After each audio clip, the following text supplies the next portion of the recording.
considering how off guard he was, has survived pretty decently here. And Flash with a couple Marines left inside of Kwanro, but able to pick off the sunken colony, or not the sunken colony, the spawning pool, able to finish it off, so no more Zerglings for you, Kwanro.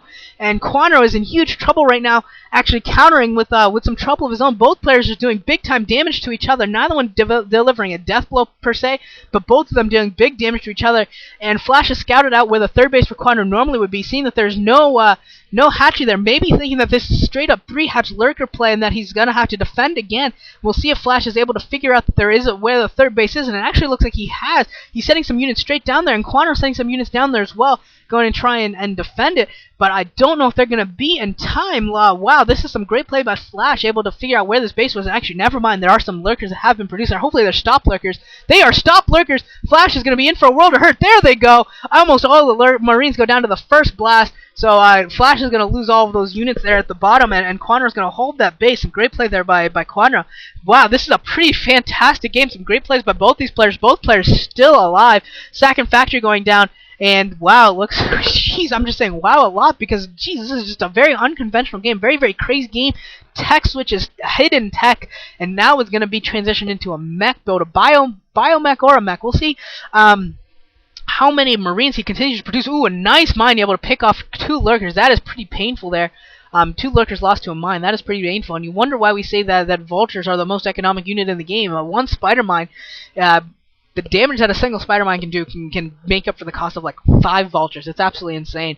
And in that case, I think it just make up for the cost of about 4 or 5 vultures. So, pretty ridiculous there for that mine doing a lot of damage, and more lurkers coming up. We saw a defiler mound as well being thrown up. So Hive Tech has completed, and Kwanro working off of 3 bases. I think Flash may actually be working on taking a 3rd base there at the 10 o'clock position, and he should be able to defend it pretty well until swarms come out. And then, of course, it becomes the traditional, exactly what you would expect between swarms and a Terran player trying to defend his base is pretty standard. But I think Flash is getting that 3rd base up and running. The hatchery, or the command center, is going up, and Flash now moving around with some vultures, throwing down mines around the map, trying to get some map advantage, maybe trying to get some free kills here, trying to get some vultures there at the bottom right, not able to do so. Yes, wow, that was a very, very tense 2 or 3 minutes there. A lot of action going for both of these players, a lot of stuff going down, and looks like Flash has come out a little bit ahead, I think. I feel that Flash has come out a little bit ahead. He's got 4 factories completely changed into a mech build, and hopefully Kwanro has figured out that this is a hardcore mech build, and great transition by Flash, really. This is a brilliant transition by Flash, able to transition very, very seamlessly from a bio build into a biomech kind of SK kind of biomech build right into a oh wow, these mines doing so much damage, right into a full mech build. So very, very nice play here by Flash. Consuma's finished. These defilers are going to start working forward, but oh man, those mines.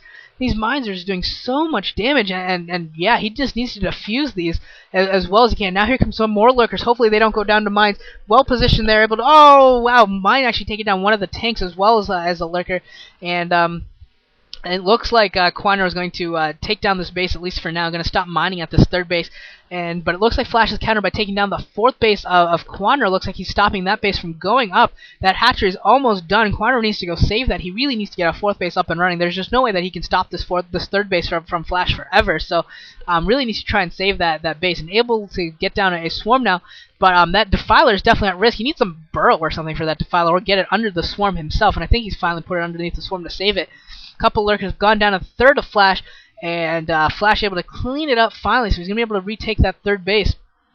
Kwanro needs to get some speed upgrade on these overlords. He needs to get them moving around the map to deal with all these mines. These mines have just done so much damage. 2nd armory coming up as well, so we're going to see double upgrades for Flash getting rolling. So he's in getting some pretty good shape right now. And yeah, I mean, that barracks is also giving him some really good information on the army composition for Kwanro. So Flash is just playing magnificently right now, transitioning into this mech play, and Kwanro really struggling with these mines, struggling to do much of anything. Kwanro has really tapered off in terms of what's going on, but it's not that he's been playing poorly, it's just that Flash has been playing brilliantly, and this transition is extremely difficult to deal with. It's a crazy transition, bio right into mech, and really tough for Kwanro to deal with. It looks like Kwanro's going to try and get a sunken colony up, losing a couple of drones there as they were hatching. Some bad luck, and that hatchery looks like it's going to go down. It's just about down. There it is. It's done. Plague going off on all of those vultures. Those vultures will at least go down pretty easily, but there's a lot of mines that need to be defused. There should be an overload over there watching, but there isn't. There's a Nidus Canal up as well to defend that bottom right. Looks like Kwanro has decided to take yet another location for his 4th base. That's going to be at the 2 o'clock position. Don't think that's a main. That might be a main, actually. No, I don't think that's a main.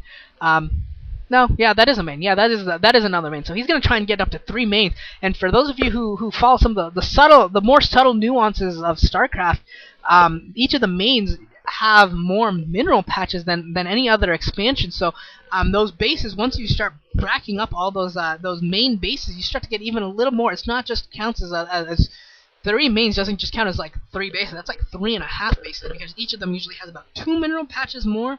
Normally maybe 1 or 2 mineral patches more. And it starts to build up if you can get enough workers on them. Get enough workers on them. Got some ultras here have come out as well. Don't think the armor upgrade has finished yet. He's got 1, 2 right now. 1 weapon, 2 armor.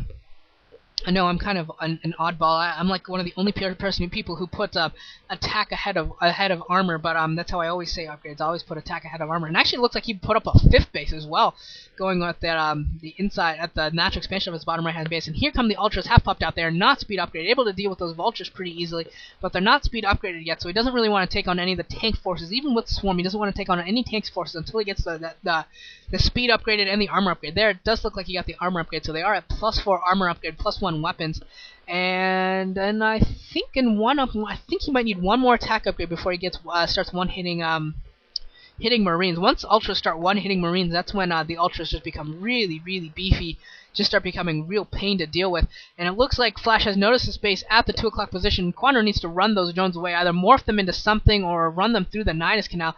Looks like he's going to run them towards the Nidus Canal, not actually going to get them all the way there. And that vulture's almost dead, so it looks like Kwanro's going to clean this up, only losing 1 or 2 drones, not the worst in the world. And he's going to get another gas port, so pretty soon he'll be on 1, 2, 3, 4, 5 gas, maybe even a 6th gas if he can get that 6 o'clock position, that natural expansion up and running. That would give him a 6th gas, which is ridiculous, to say the least. A 6 gas Zerg. Yikes. Yikes, yikes, yikes. That is going to be tough for Flash to deal with. I hope Flash has got something in mind. He's working off a 3 gas himself, so he's in pretty good shape. Looks like some siege tanks actually got plagued there. Also looks like he's setting up for a 4th base there at the 7 o'clock position. And if he can set up that 4th base, it's going to be pretty tough, I feel, for him to set up that 4th base, because Kwanro can reinforce that place pretty decisively. But if he can get that 4th base, he can really push at Kwanro's other bases. And this is going to be a really important location for, I feel, the rest of the game is going to be who can dominate this 6 o'clock position, because this is so critical to Kwanro. And you can see now that one of his rally points is going to be in trouble, and that hatchery is going to go down if he doesn't defend it. He may just end up sacking that base and just say, okay, fine, I'll just go down to 5 hatcheries, 5 bases, I mean, and maybe go take another one on the right side of the map. And it looks like he might actually be doing that at the 4 o'clock position to get yet another base down. And it looks like he's loaded up some ultras, so he's going to be going in for a little bit of a drop here. I don't know if he really has the forces here to do this, but he's going for it anyways. Able to take down 1 tank, able to take down a 2nd tank. No, not quite able to take down the 2nd tank. That was kind of ill-advised by Kwanro. Should have waited till Swarm or gotten more units if he was going to go for that kind of a drop. Not a whole lot of Goliaths there, so if he just brought in some Zerglings and dropships and diffused the mines with Zerglings, or dropped an Ultras to take down as many mines as possible, that could have worked. And Swarm going up to defend that Defiler, not going to do anything for the buildings, but able to defend the Defiler. Looks like a drop's going to come in at the 10 o'clock position for Kwanro. This is a great move by Kwanro. Should have a ton of success here if he drops the drop. There they are, finally getting dropped. A lot of mines in there, taking down not a whole lot, doing a lot of... Oh, yes, they did enough damage to the Ultra